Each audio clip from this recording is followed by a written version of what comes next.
before the music hits. You got a new PC? Yes, sir, Mr. New PC here, playing my favorite new PC game, The Binding of Isaac, Repentance plus beta. I'll be honest with you, and I'm not trying to start with, you know, all of that aggression. It's kind of crazy that I've played like 5,000 to 10,000 hours of Isaac, and yet I can't even keep straight what version of the game they're on right now.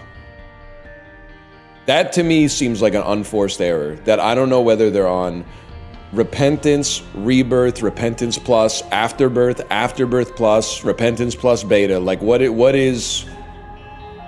we on, man? What are we on, right? Nobody knows. Don't talk to me about having a 0 win streak, okay? Don't talk to me about having a 0 win streak. We're launching it up. You know why we're playing Isaac? Because it's a darn good game and we're having some fun. It's that simple.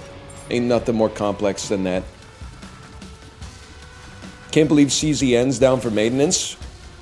They literally love me. One thing I haven't thought about until playing Asian gacha games is that actually one of the main reasons to play them is when they do maintenance, it's when you're asleep or otherwise working. It's actually kind of peak. Take it from someone, I mean, we buried the beef, okay? But the bazaar went down for maintenance 7 times a week, and it was always during my office hours. And I get that's Tiny Tomo. I get that's also like when their workers were like working, man. But like playing a horse racing gacha game made in Japan is way better because they're like, oh my God, we're so sorry. We're gonna do some maintenance. And I go, no, what time? And they go, oh, it's 1 to 2 a.m. your time. And I go, oh, no sweat, bro, no sweat. Take your time, honestly. Do 1 to 3 if you want. It doesn't bother me. And then you wake up and they're like, we're so sorry for the shameful server maintenance that we had to do. Here's a bunch of in-game rewards. And I go, thank you so much. You're too good to me. It's kind of a dream, man. Meanwhile, and just to be clear, I don't know if you know this, I'm from the West, so I would probably respond this way too. But like, if your game is made in Asia and it has a problem, the developers will say, we're so sorry that our game had a problem. This is unacceptable. How can we make it up to you? Here's some in-game rewards. If your game is made by Western developers and it doesn't work, they say, well, what's the matter? Don't you have a job? Are you unemployed or something? Why are you playing our game? And just to be clear, that's probably how I would be tempted to respond to. But as a player, it feels nicer. It feels nicer when they give you some in-game rewards. No doubt about that.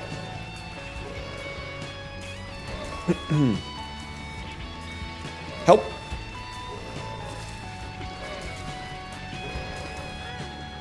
I shouldn't have stood there. I had ample time to get out, man.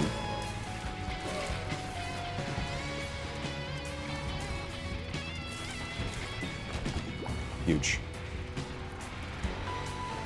Did you pull Meisho Dodo? Meisho Dodo? Summer Maruzensky? I don't know what this is. Hey guys, anyone else pull Magna from their free pulls in CZN? Anyone pull Magna? I'm having a hard time making Magna, Mika, and Owen work on my squad right now. Anyone got some tips for me?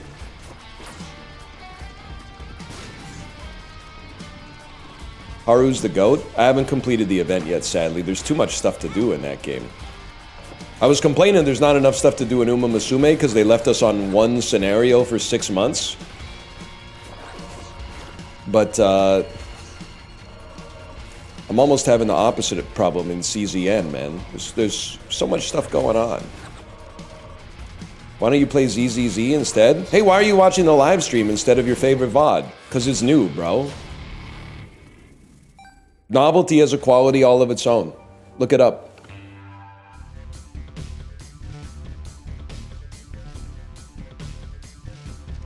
Make it make sense? I did. Next question. Ah, yes, tooltip. Try to poop every 1 to 2 days. That would be a great tooltip for life. If you went to sleep and there was like a loading screen and then try to evacuate your bowels every 1 to 2 days appeared over your head, I would be like, oh, I get it now. I get it now. Oh, that's why my tummy hurt. Oh, life. It's bigger. That's true. That's true. REM poster, that's true. It's every day, bro. For a beast like me, anyway. You know what comment? I think if I did something like this, I would award this comment of the month. Is when I said I cured my IBS. And the way that I cured it was by holding in a poop that I thought was going to be bad and waiting until I had the poop later, and then every time I did that, it would turn solid. And then someone in chat posted, that's a real thing my brother and I talk about, is called poop theory. If you have a bad poop that's too liquidy and you just hold it in, it'll become solid over time. I think about the poop theory comment at least once a day. And it's not even always related to bathroom stuff. Sometimes I'll just be chilling and I'll be like, poop theory.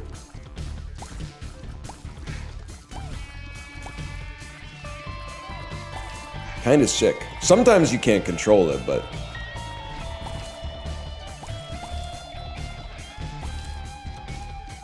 Eddie, don't debase yourself by asking for glory feet, okay? I'm not gonna suggest you got something better to do with your time, but surely you got better messages to type. I'm done asking you if there isn't something better you could be doing, but isn't there something more spiritually nourishing to yourself that you could be typing? Because, like, I don't know what your character is right now. Is your character guy who's got bad opinions about Bob Dylan? Is your character guy who posts demons? Is your character guy who's horny for feet? Like, I don't know what's going on. Your character's all over the place, man. I can't pin any element of it down. It's not multifaceted, it's scattershot. Don't compliment him by saying it's multifaceted when it's actually scattershot. You're gonna give him a big head.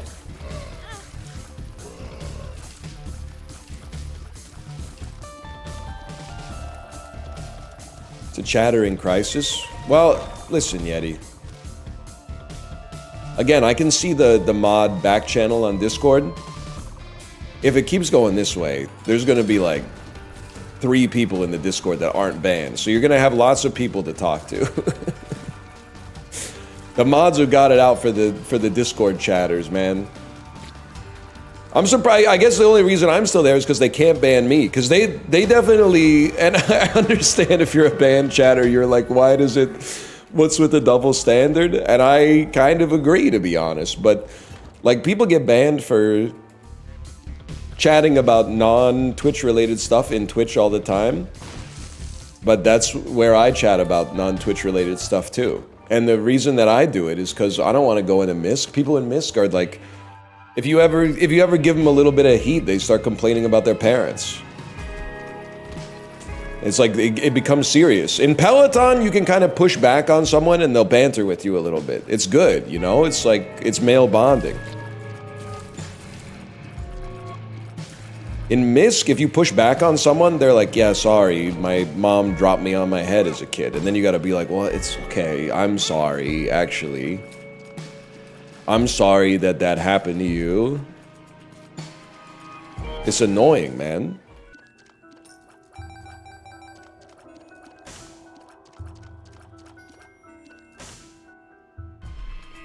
That ain't my fault either. Yeah, but you gotta like,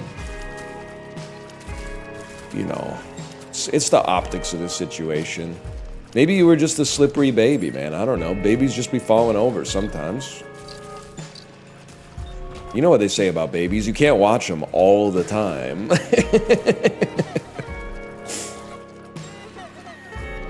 I really gotta watch this thing all the time? Come on, man. Boring. I'm trying to play Rocket League. What do you got for me? Any resources? Yes, some resources. Kate's listening? Yeah, listening to the Ball X Pit soundtrack. Because she's playing it right now, I think.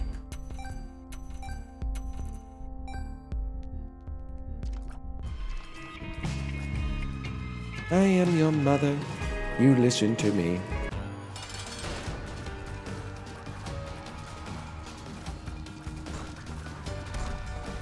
Please stop. My goat, Megan. Yo, anybody else think that Man-Child by Sabrina Carpenter walked so that Mother by Meghan Trainor could run?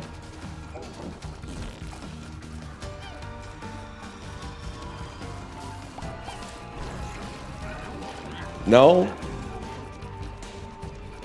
Well, I guess I had a completely original thought then. Thanks for the complimentary. Thanks for the complimentary. I gotta get out of here, man.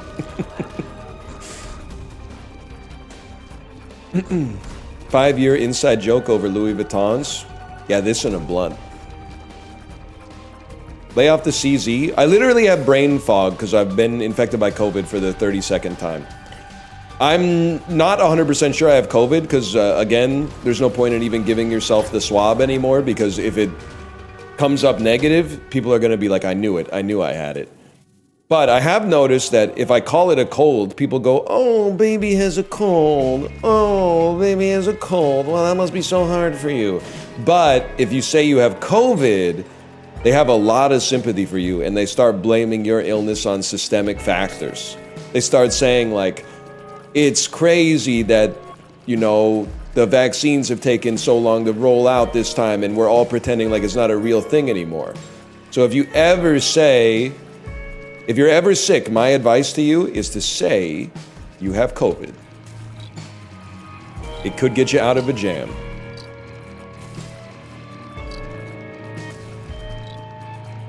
Or Noro? Nah, because they might ask you to back that up. If you had Noro, you can't hide it. You start to look like when SpongeBob gets the suds.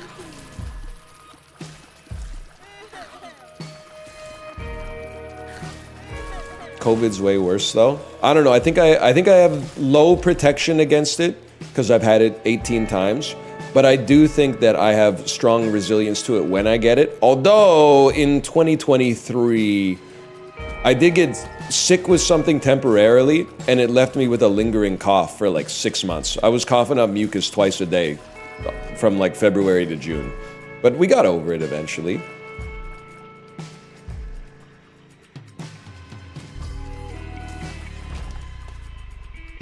6, maybe 7. Noro's worse. I mean, yeah, no, well, okay, I don't, because people, there's been real, like, there's a human cost to the COVID-19 epidemic, so I don't want to start going, like, you know, which illness is worse. Like, it just seems like bad vibes. But Noro feels really bad. You feel very, very sick when you have Noro. You're blocking the item list, please? Bro, every item you get, put some stuff on your face. Just look at my face. I got Maggie's doll. I got Tiny Tomo. I got this fly following me around. I got Black Candle. Just derive it, bro. Guy who gets a face tattoo every time he picks up an item IRL. Could be. It could be. Yeah, I think I know him. I think his name's Pete Davidson. That you're just describing Pete Davidson, bro. Nah, I'm playing. Isn't he getting them removed?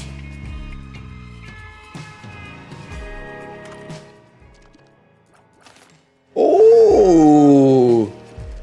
You know Pete Davidson? Yep, we go way back. I knew him when he was on Friday Night Live. I said, don't do it that way, you'll never make a dime. I gotta say, an LOL all caps from Prezzo hits, man. That's what it's all about right there. There is a chatter to streamer conversion rate. Getting an LOL from a partnered streamer is worth like 10 times more than getting one from an affiliated streamer, which is worth 100 times more than getting it from a chatter. One laugh from Prezzo is worth 10,000 -2s. Always with the affiliates.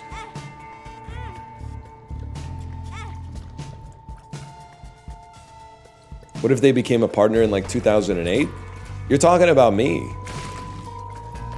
You're talking about me, bro. How did you get partnered? Oh wow, you did it the easy way. Grinding on your stream for like several months to several years, getting some attention, cutting up your videos into clips for socials, gradually parlaying that into extra momentum, never taking any days off, fostering an inclusive and supportive community. Congrats, congrats. I did it the hard way. Some of us actually worked for it.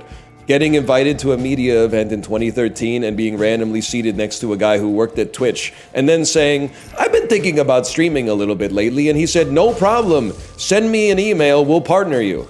It's that simple. I had to do it, bro, all you had to do was send an email. I had to fly to Iceland, okay? Kids these days don't know how easy they got it. Insane lore. They say it's not what you know, it's who you know. But it's not even like who you know, because I didn't really know him. We were just making conversation. And he said, sure, I'll change your life. Grateful for that. It's who you sit next to. Big ups, Paradox. Thanks for sitting me next to John at ParadoxCon 2013. And those games, you guys let some of those games die and I don't forgive you. We could still be playing the Showdown Effect right now if you guys got on the Showdown Effect. The Showdown Effect was sick. It was like a PC Super Smash Brothers, like competitive Hotline Miami type thing. I'll play it right now. I think the servers went offline like 7 years ago or something like that, but I appreciate the spirit.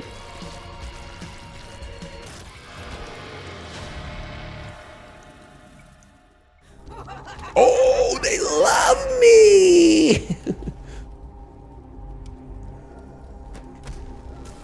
To be fair, I gotta remember, a lot of people watching this were born in like 2005, so you were literally like 10 when the Showdown Effect came out. No, you were literally like 8 when the Showdown Effect came out. Which means, even if you wanted to get it, there was like no chance that you could have gotten it.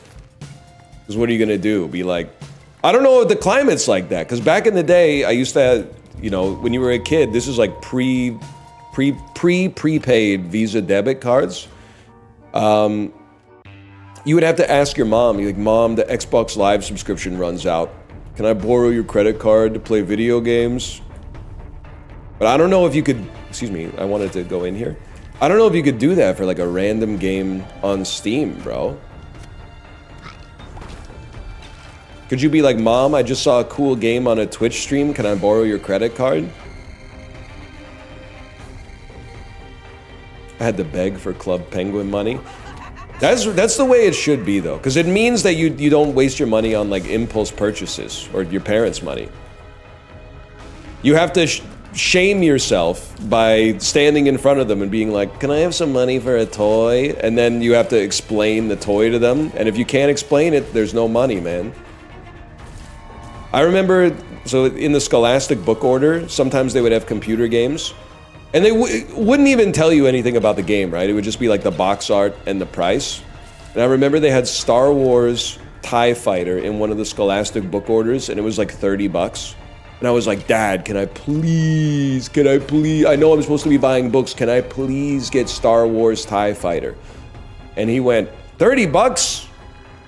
I don't know, you already got a lot of games. And I said, please, please. And then he went, I don't think it's a good idea. And I like literally, I was probably in like the 4th grade. I think I literally cried. I cried on the couch. Like, my life is over if I can't get Star Wars TIE Fighter from the Scholastic Book Fair in 1998. Which is crazy because he probably saved me. I would probably have one of those like, you know the bald guys who have a ponytail? I think if I started playing Star Wars TIE Fighter back then, I'd probably be one of those bald guys with a ponytail. How does that work? Well, the hair at the back still grows. I think we covered this earlier. Ancient recall. I know we've got money equals power, but we also got mom's knife, so don't sweat it too much. Anyone want to tell me? Anyone want to tell me what the Fool card does?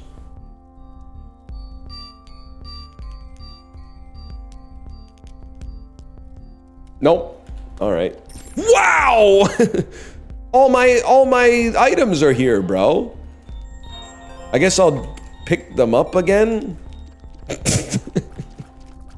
I guess I'll pick them all up again.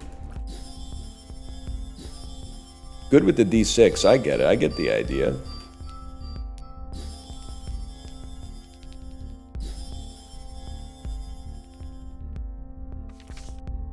And then you know what? Do it again. Just kidding. I'm just gonna grab it and move on with my life. Just give me this. What was I talking about? I can't remember. Doesn't matter. 52 card pickup. Classic. Classic. Not really a dad joke, but I guess dads can be uncles too. It's more of an uncle joke. You ever play 52 card pickup? I still am stuck on bald guy with ponytail. I don't know what to tell you. If you've never seen it, you might have to look in the mirror.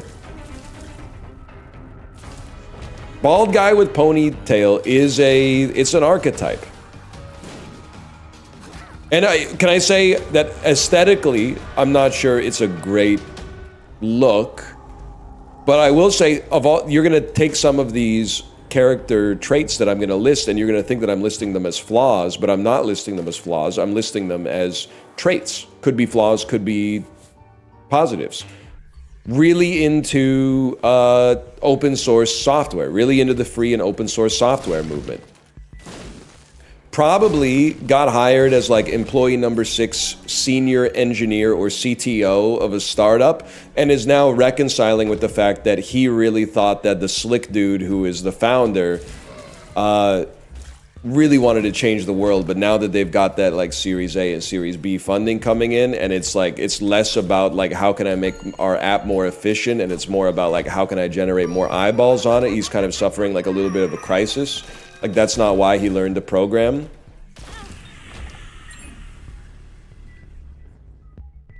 This room, it can't be done.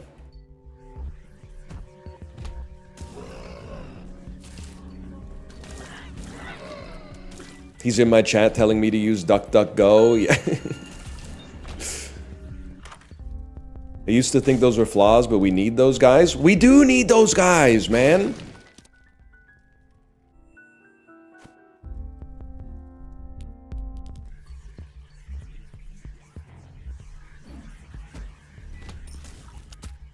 They gotta stop making like $100 million and then retiring. We need them. We need them in the workforce, man.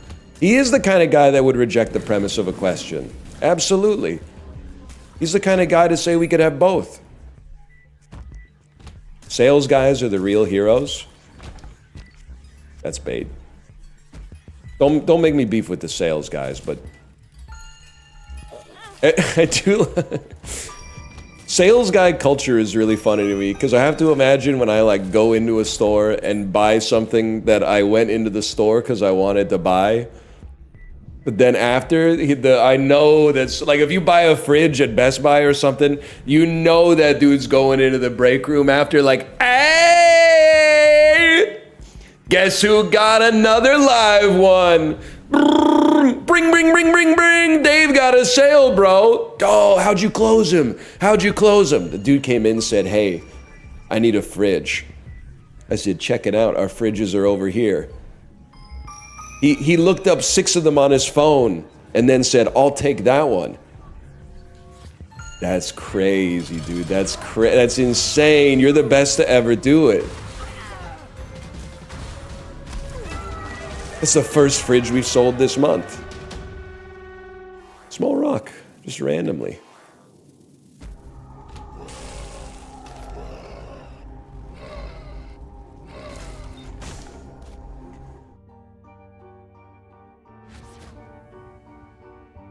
Did they get the warranty? Well, no, and I'll tell you why I never buy the warranty. There's probably some situations where it makes sense, but I don't trust myself to maintain the warranty card or the information. It's kind of like one of the main reasons that I hope my house never burns down is because like I don't really know what the process is like for claiming that on insurance.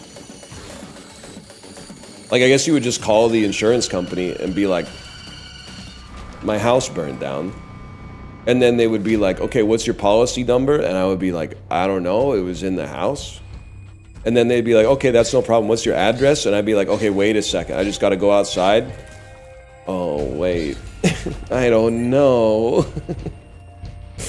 I was going to consult the number on the front of the house, but it burned down. Uber millennial that keeps his refrigerator box. Okay, can I just say, I think you've got a funny character there. That's not a millennial thing. That's a baby boomer Gen X thing. I've started throwing out the boxes to absolutely every single new product I get. My parents raised me to keep the box for everything because you never know when you might need it. And that caused trauma in me for a while that led me to never throw anything away. I'm out of here. Jesus. I've recently gotten over it. Because I think it's probably been at least a decade since I went, oh, thank God I've got that box around here somewhere. So I think at some point you just gotta choose, like, enough's enough, man. Same thing for cords. I have a box full of cords, or a drawer full of cords, I should say. But a drawer is kind of just like a box that slides, right? And I used to put every extra... I'm gonna die again. Fantastic, and it's your fault. I used to put every extra cord into the box, but then I've reached a point where I'm like, if I really, really need a USB-C charger, A, I've probably got 17 of them here already, and B, come on, I'll just get one for like $4 or something like that. Yeah, you do end up, when you just have a box of loose cords, it's almost like it's a bad treasure hunt. Like if you ever needed a cord, you would have to look at every single cord in the drawer to find one that was actually the one you're looking for. There's a tinted rock, bro.